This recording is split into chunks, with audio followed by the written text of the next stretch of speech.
My world came crashing down because of a lie his childhood friend told her. He claimed he wouldn't live more than a month, and with those words, his fiancée, Saraphina, unilaterally canceled the wedding he had been looking forward to for 6 years. She didn't just stop there. She packed every single one of his belongings from her villa and had them thrown out, all to make space for him. Adrien once saved my life. Adrien, she had told him, her voice gentle but firm. His only wish before he dies is to have me by his side. You just need to move out for a little while. Once his affairs are settled, we'll get married immediately, I promise. Don't worry, you're the only one I see as my husband. Please just be understanding and give him this space, okay? He didn't answer her. She had already hired a moving service and was essentially forcing him out the door. The terrible irony was that she didn't know the truth. He was the one who had saved her life, not Adrien. And if he didn't marry her within the month, a strange and inexplicable force, a system that had governed his existence here, would remove him from this world forever. He would simply disappear from her life. His mind was a complete blank as he watched Saraphina methodically shove his things into suitcases. It was only after she had erased every last trace of him from her home that the woman who had once called him her beloved finally seemed to notice his presence again. She spoke with a carefully constructed tone of guilt and affection. Adrien, it's only for a month. Once Adrien's wish is fulfilled, I'll bring you right back home, I swear. Nothing will happen between him and me. You're the only one I've ever chosen as my husband, and that will never, ever change. Her assurances did nothing to stir his heart. He felt oddly calm, almost detached. She had made promises like this before, yet her overly familiar actions with Adrien never stopped. It didn't matter if he was jealous, angry, or argued with her about it. All he ever received were these seemingly sincere, but ultimately empty reassurances.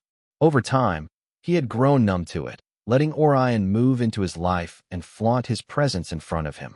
This, however, kicking him out of his own home, was a new low. She didn't know that Adrien's story of heroism was a complete fabrication. He was the one who had saved her back then. The rules of the system he was bound by prevented him from explaining the details. But if Saraphina had only bothered to ask a few more questions, to dig just a little deeper, she would have easily learned the truth. Instead, she chose to believe Adrien without question. It was in that moment he understood that the truth didn't matter. The only real answer was that she simply didn't love him enough. Adrien, I've had your new place arranged just the way you like it, she said, her voice soft. The car to take you there is already waiting downstairs. Let's go down together, okay? Saraphina looked at him with a gentle expression, but her eyes betrayed a sense of urgency and impatience. Okay, he replied, picking up the suitcase she had packed for him. It was surprisingly heavy. Saraphina had made sure not a single thing of his was left behind, from the mattress he slept on to his contact lens case. She had packed it all away so Adrien wouldn't have to feel upset by the sight of his possessions. Realizing this, he felt the last shred of his attachment sever. He just turned and walked toward the door. Saraphina hesitated, her expression complicated, before quickly following him. Let me get that suitcase for you.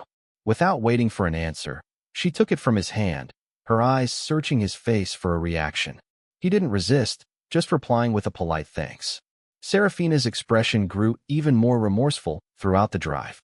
She looked like she wanted to say something several times, but never found the words. Her face was a storm of conflicting emotions. Once they arrived downstairs at the new villa, she reminded him, if you need anything at all, just send me a text, and I'll have it sent over. You can also call me if you miss me. He calmly cut her off. Got it. I won't disturb you. Saraphina paused, then hurriedly tried to explain. No, that's not what I meant at all. He offered a faint smile, finishing her sentence for her. I know you're just concerned about me. Hearing this, the guilt in Saraphina's eyes deepened. She said softly, Adrien, I love you. You know that, right? He softly interrupted her again. Right. I have to go now. Goodbye. He gestured for the driver to put the suitcase in the trunk. Just then, the sharp clack of expensive dress shoes on the cobblestones echoed behind him, accompanied by an overpowering wave of cologne. Adrien approached, looking sharp in a designer suit. A cheerful smile plastered on his face as he casually linked his arm with Saraphina's. Saraphina, I'm here, he announced. As he got closer, he feigned surprise at seeing him. Adrien, you're still here? I guess I came a bit too early. Perfect timing, though. I wanted to thank you personally for allowing Saraphina to spend my last month with me. Don't be fooled by how healthy I look. The doctor says my internal injuries are severe. Adrien, please don't be upset. Saraphina told me you're the love of her life, and that she just needs you to move for a short month. His words of thanks were drenched in a smug, victorious undertone. Saraphina didn't look happy. She frowned and interrupted him. All right, Orion, go inside first. I need to have a private word with Adrien. She casually wrapped an arm around his shoulders, an unambiguous gesture to assert her territory. Orion, however, just cast a disdainful glance in his direction and sighed with theatrical regret. All right then, I'll leave you two to talk. I won't be an intruder. But as he started to walk away, he turned back with a smirk. Oh, and Adrien, while I'm here, would it be all right if I stay in your room? Before he could even think of a response, Saraphina frowned at Orion. We have plenty of guest rooms. Is there nowhere else for you to stay? Don't mess around. Adrien's room is off limits. Orion's face fell instantly, and he looked crestfallen, replying with a pitiful voice.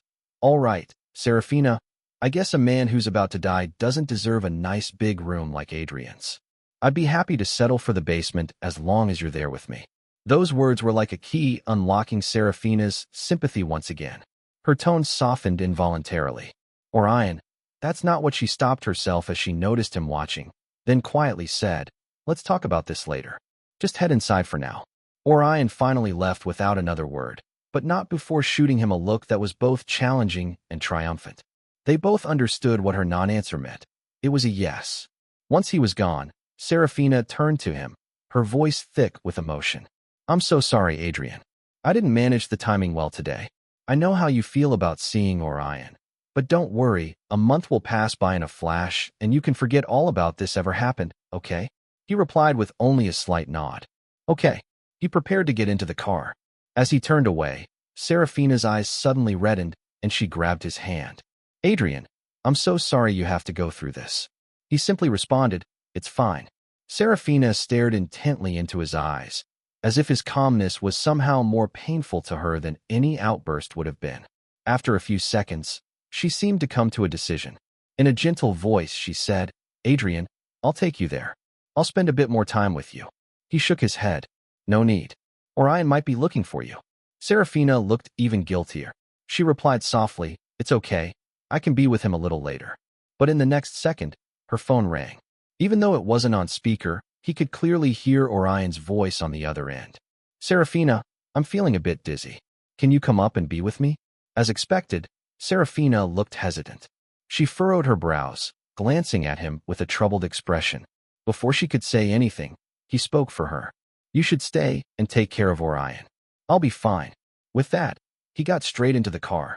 As the car pulled away, a familiar disembodied voice echoed in his head. Host, you are now separated from Saraphina. If you cannot complete the wedding ceremony with Saraphina within 1 month, you will be forcibly removed from this world. He was what you would call a strategist. 6 years ago, he was sent to this world with a single mission, to maximize Saraphina's affection level and marry her. Luckily, Saraphina and he had an instant connection and quickly fell in love. They had planned to get married at the end of this very month, but now everything had taken a disastrous turn. Insisting that Saraphina stay and complete the wedding wasn't entirely impossible, but it felt pointless now. When he arrived at the villa Saraphina had arranged, 2 maids were already waiting. The place was immaculate, adorned with his favorite gladioli flowers, and the bedroom had freshly laundered linens that had been dried in the sun. It was clear that Saraphina had been planning for him to move out for a long time. Today was just the day she finally told him. After washing up, he was ready to get some rest when a message notification popped up on his phone.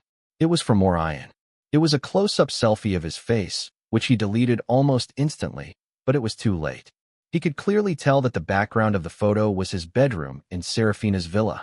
The wall, which originally held a framed photo of Saraphina and him, had been intentionally replaced with a portrait of Orion. He couldn't help but remember when Saraphina had begged him to move in with her.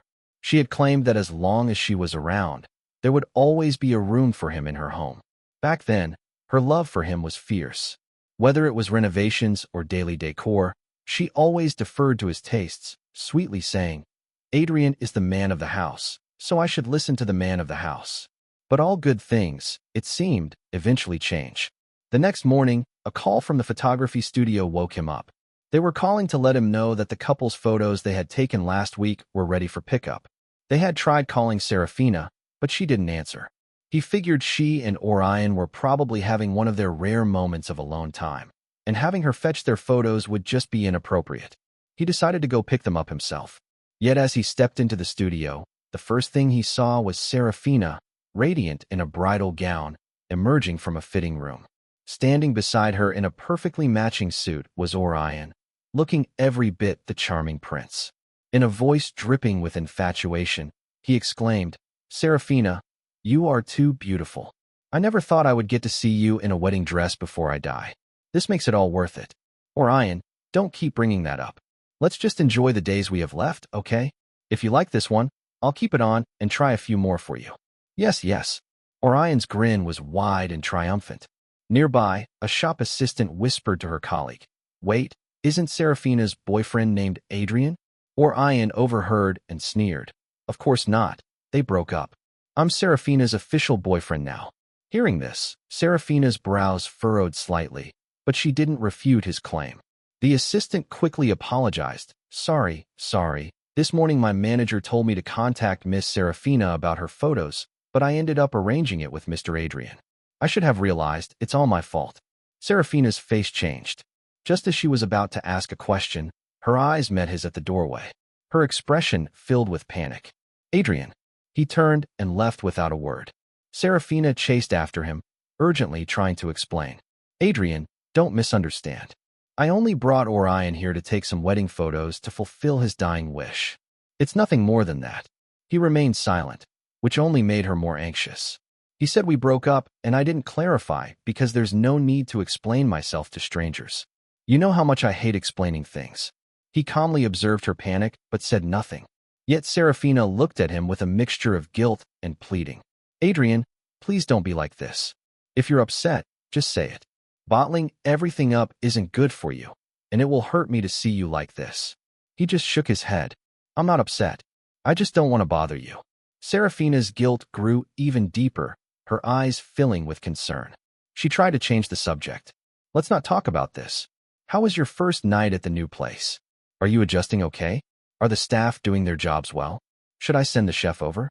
"No need," he replied coolly. At that moment, an assistant came out with their framed photos. "Mr. Adrien, here are your photos." Saraphina instinctively took them from the assistant, then hesitated for a moment before handing them to him. "Adrien, you should take these home with you. I worry that Adrien might." "It's fine. I get it," he said, smiling faintly as he took the photos and walked away, completely unaffected by the guilty, longing gaze she fixed on his back. After leaving the studio, he roamed the city aimlessly. Around noon, he found himself at a restaurant Saraphina and he used to love. She used to try to recreate the dishes for him at home, but ever since Adrien came back into the picture, she had stopped coming here with him. He had just sat down and ordered when he saw them, Saraphina and Adrien, walking in hand, looking for all the world like a couple deeply in love, completely inseparable. Not wanting to cross paths with them, he picked a spot in a quiet corner, and yet Adrien saw him right away. He pointed at him and shouted, "Adrien, are you stalking us again?" The wedding photo session earlier might have been a coincidence, but following us all the way here is just unnecessary. He accused him with a pained expression, his eyes turning red as if he had been deeply wronged. "I know you love Saraphina, but do you really have to compete with a dying man? Would you only be happy if I just dropped dead right here and now?" He couldn't help but frown, thinking how incredibly dramatic Adrien was. Saraphina's gaze was complex, but she still moved to console him. "Don't, Adrien, go have a seat." Adrien, acting deeply hurt, let tears well up in his eyes. "Saraphina, if Adrien can't accept me, just say the word and I'll vanish from this world. He doesn't need to provoke me like this." He clutched his chest, acting as if he were breathless. Saraphina panicked, helping him to a chair and soothing him softly. "Adrien, calm down, have some water." Just then, his order arrived, but after witnessing that spectacle, his appetite was completely gone. He turned to leave, but Saraphina suddenly intercepted him, her voice laden with emotion. Adrien, I know the pain you're going through, but I hope you can understand me. Orion can't handle any more stress. Just one more month, okay? Please don't make a fuss. He found the whole situation absurd, yet he just nodded without offering any explanation. Saraphina glanced at him again, her eyes showing a hint of pity as her tone softened. Adrien, no matter what happens between Orion and me, it's all just a show.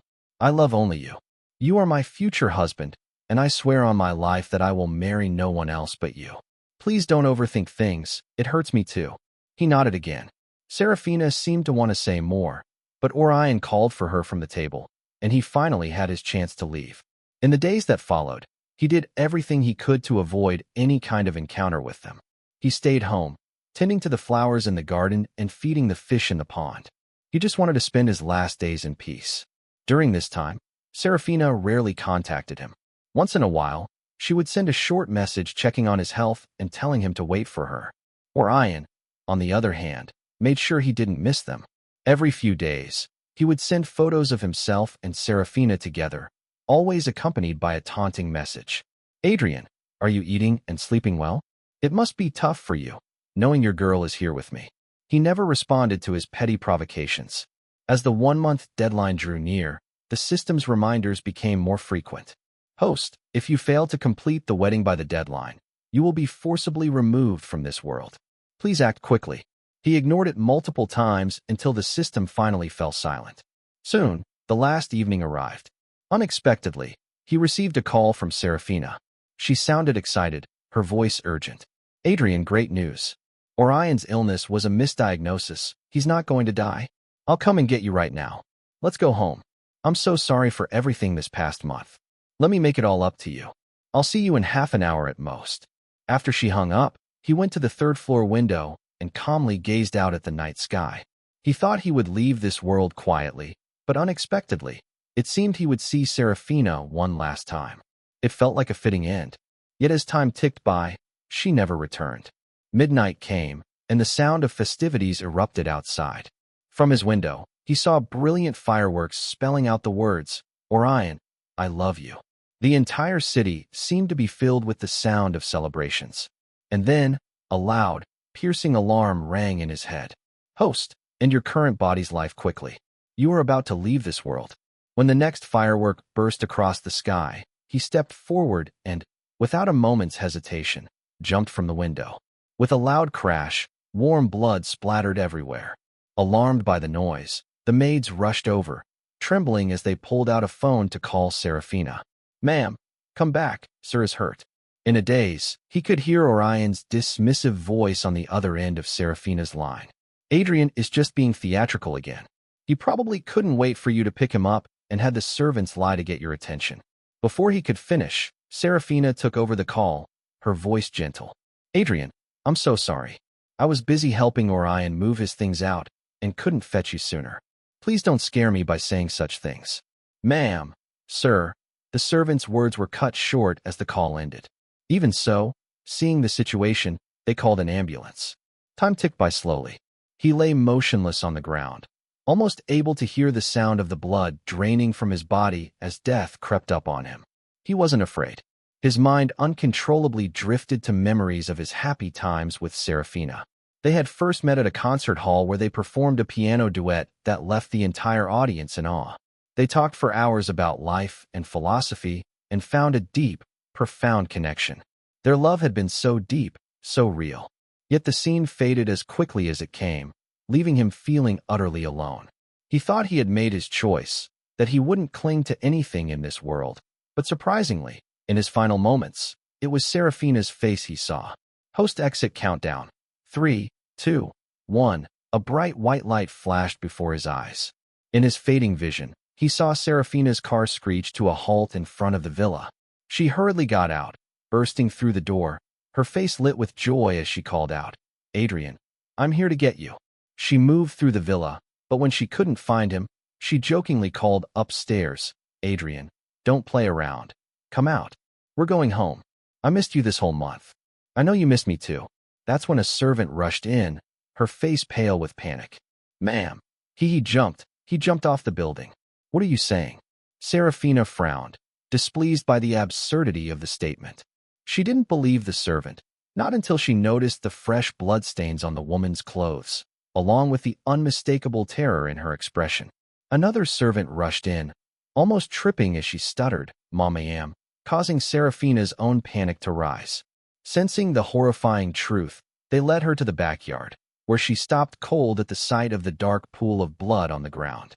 She couldn't bring herself to move any closer. "It can't be. Adrien isn't that foolish." "Impossible," Lyra murmured, frozen in place. Only when the servants urged her forward again did she slowly approach and finally see his lifeless body. Saraphina collapsed on sight. Tears streamed down her face, but she was unable to react, as if she were frozen in time. It took several minutes for her to respond to the servants' concerned calls. Then she crumbled completely, shouting, "Adrien, why? Why now? I was coming for you. I was just a little late. Why?" Her cries echoed through the night, her bloodshot eyes filled with a despair so profound it was terrifying. Normally obsessed with cleanliness, she was completely unaware of the blood that now covered her hands and knees as she knelt beside him, lost in her sorrow. Fearing her cries might cause a scene, the servants tried to console her. "Please, ma'am, this was unexpected." "What do you mean unexpected? Explain what that means. I told you to watch over Adrien for this month. Why didn't you stop him from jumping? Why?" Reedied and raging, Saraphina terrified the servants. One of them turned pale and whispered, Sir jumped after he saw the fireworks for Mr. Orion. We were watching them from the kitchen and he must have seen them too." Her voice trailed off. Saraphina shattered. She clutched her chest, trembling violently. "Fireworks? My fireworks? I killed Adrien." She collapsed onto the soil, her nails digging into the dirt, breaking and bleeding without her even noticing. The ambulance arrived far too late. The paramedics in their white coats took one look and confirmed what everyone already knew. "We're sorry, please prepare for the worst." His body had long grown cold. Nothing could save him now.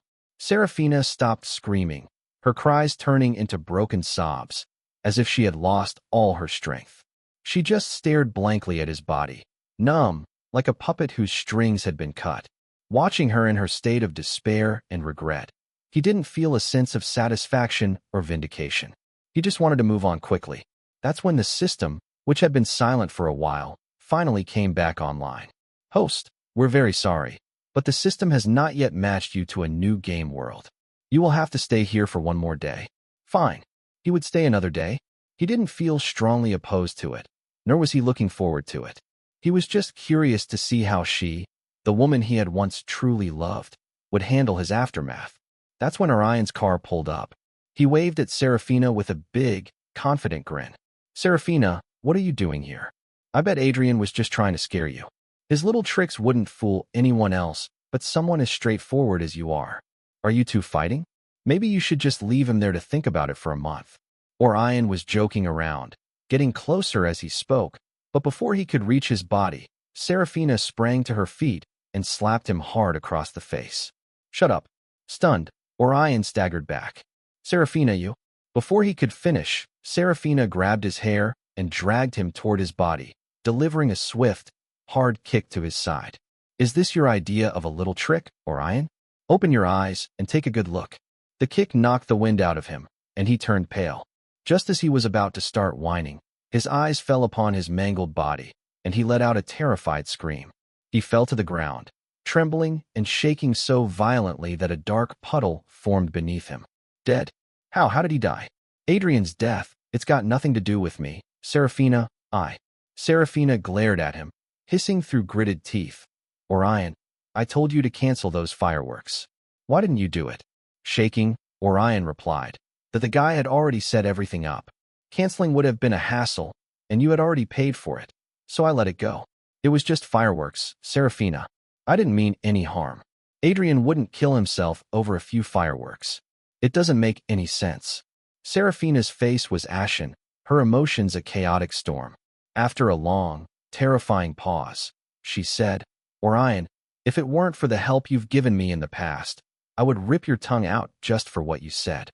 Get lost." Orion wanted to argue, but with Saraphina's cold command, he quickly scrambled away. Yet before he left, his eyes shifted as if he had just thought of something thrilling. Saraphina had his body taken back to her villa, hiring professionals to prepare it gently. As stacks of tissues stained with her tears and his blood piled up, her grief felt like a heavy, unbearable weight in the room. Still, she held his cold hand, her voice hoarse. Adrien, don't be afraid.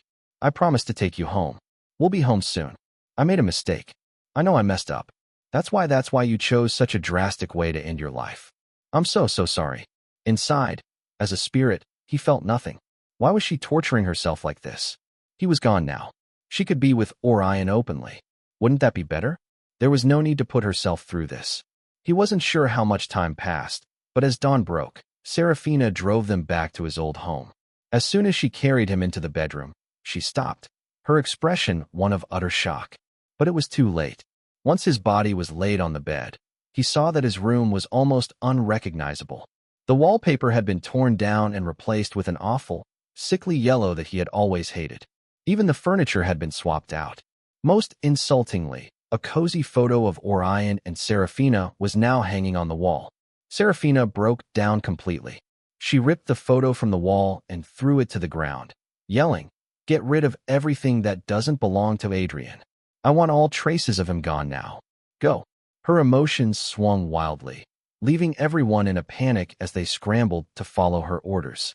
Saraphina turned back, gazing at his face with a tender, desperate devotion. She whispered, "Adrien, please don't be mad. I'll make it just like it was before." Then fresh tears fell freely. "What have I done? I must be losing my mind." She cried harder, hitting her own chest in self-punishment. "How could I have let anyone else stay in your room? What was I thinking? I'm a monster, a monster." This whole scene was just her breaking apart, alone in the room with his spirit observing, unable to respond. After all, she had made her choices. She had even packed his things and sent him away with her own hands. Eventually, exhausted, she collapsed beside the bed. When she awoke again, it was bright outside, around 7 or 8 in the morning. Seeing his stiff body next to her, Saraphina was overcome with grief yet again. But this time, she didn't just wallow in it. She called her assistant and said, "Today at noon, there will be a wedding for Adrien and me. It must be grand and impressive. Have everything arranged." With the plans in motion, she had him dressed in a fine groom's suit. She paid a hefty sum, and the frightened makeup staff began their work in tense silence. Saraphina sat blankly, letting them dress her in a breathtaking bridal gown. This was the wedding they had always dreamed of, but it was happening the day after his death. What a cruel, twisted joke. They were once the love of each other's lives. Suddenly, Adrien barged in, looking worried when he saw Saraphina in her wedding dress. Speaking quietly, he pleaded, "Saraphina, I know this is hard, but marrying a dead man won't do you any good. What will people think? This wedding, I think you should reconsider." Before he could continue, Saraphina cut him off sharply. "Since when do you get to have a say in my and Adrien's wedding, Adrien? You're getting way out of line. Get out." Lyra gave the order, and Adrien didn't dare say another word, quickly leaving. Soon they were at the wedding venue. Some of the guests knew the truth while others didn't, but after a few drinks everyone was clued in. Some whispered that Saraphina was acting crazy. Others thought she was just too deeply in love, unable to let go no matter how hopeless the situation. They said Saraphina was obsessed, willing to risk everything for a man. The ceremony continued as planned. Saraphina held a microphone, looking at the open coffin where he lay, and said, "Adrien, I promised I would marry you, that we would have an unforgettable wedding. I've done it, but it's too late. It's okay though, you will always be my husband, my love. From this day on, I am your wife, Saraphina." She spoke with deep, raw emotion, her eyes overflowing with tears. She placed the wedding ring on her own finger and pressed her hand to her chest. The atmosphere was strange. It wasn't lively, nor was it solemn. No one knew what to say. Saraphina didn't care. She had completed her solo performance. After the ceremony, a man named Marcus, a mutual friend, couldn't help but step up to comfort her.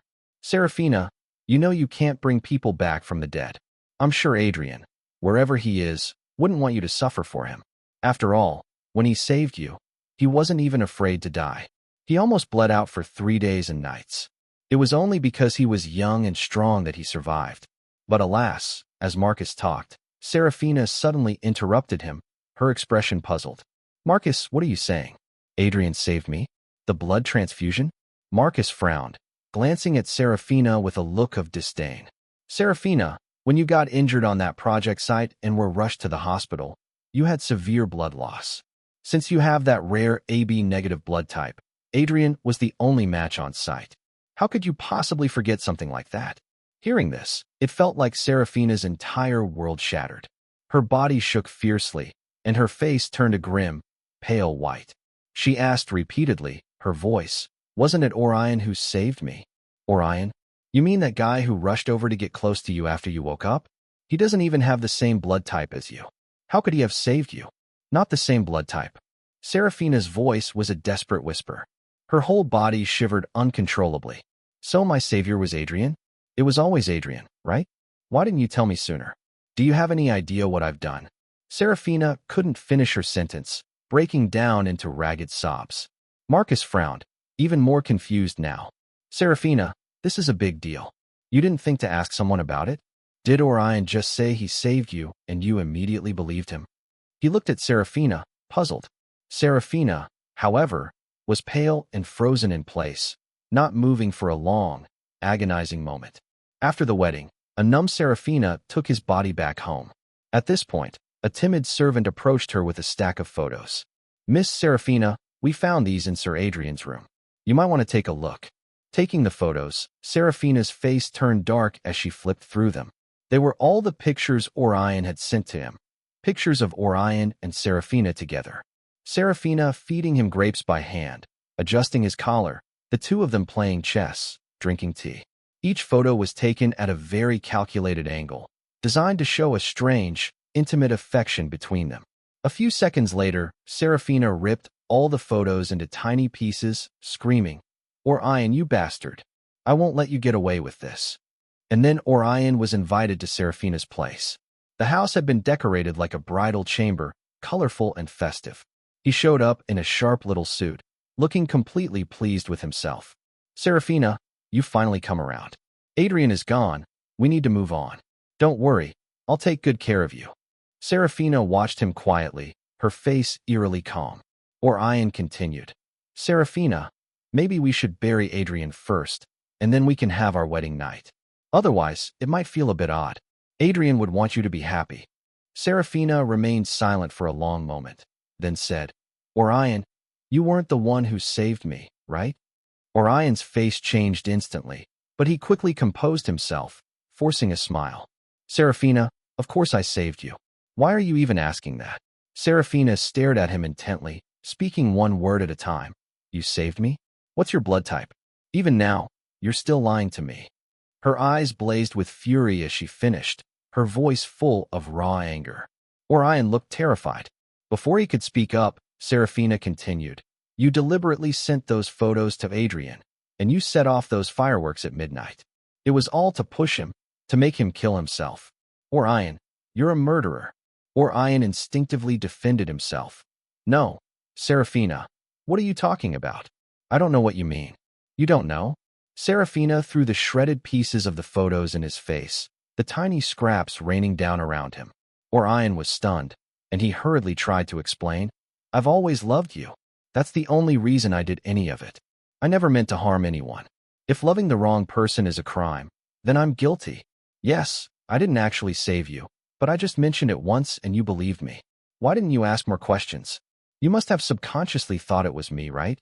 He looked at Saraphina eagerly, hoping for some kind of affirmation, but Saraphina just slapped him hard across the face. "You don't deserve it." Adrien was dazed by the slap, taking a few seconds to react. "It doesn't matter if you admit it or not. You still went on dates with me all the time, right? If you were so in love with Adrien, then how did I fit in? Saraphina, just admit it, you love me." Adrien pushed. Saraphina completely lost her cool. She grabbed a heavy glass ashtray from the table, ready to strike him, but at the last second, she let it drop to the ground with a crash. She sat down, defeated. Adrien inched closer, trying to say more, but Saraphina just spoke 2 words toward the door, "Feed him."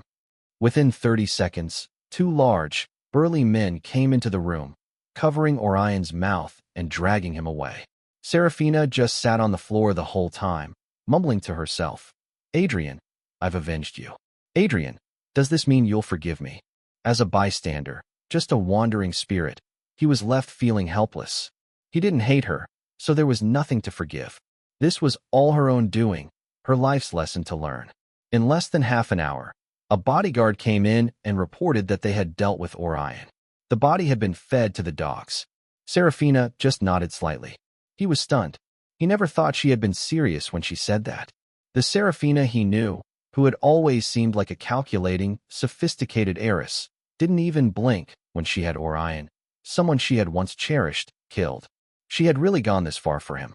He had to admit, he was shocked. If she loved him, then why Adrien? But if she didn't love him, why go so completely insane? He didn't get it, but maybe he was never meant to understand. The next moment, a voice rang in his head.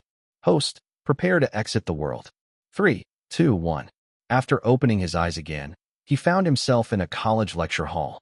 His brain buzzed as the system, sounding crackly and glitchy, asked him, "Do you want to delete the memories from the last strategy?" "Delete," he replied quickly. "Let the past be the past." A few seconds later, his head spun as if something had been physically yanked from his heart.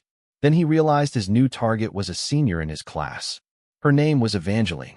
She was stunning, brilliant, and incredibly polite.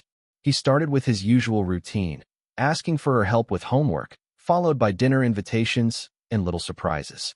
They got closer over time, but every time he asked the system about her affection level, it remained silent. Days went by, and he almost thought the system had ghosted him. He threw himself completely into this new relationship. One day, as Evangeline and he were standing outside her dorm, whispering before he was about to confess his feelings, he heard that faint buzzing sound again. "Evangeline, will you be my girlfriend?" "Sure," she said with a smile. You said yes?" "Yeah, I did. Is that so surprising?" No, he replied, scratching his head and blushing. That's when the system signal came back clear and strong, but the voice was different. "Host, a new system has been assigned to you. Your current affection level is at 99%. The voice sounded strangely, hauntingly familiar. He blurted out, "New system, what's your name?" After a long pause, it answered softly, "Saraphina."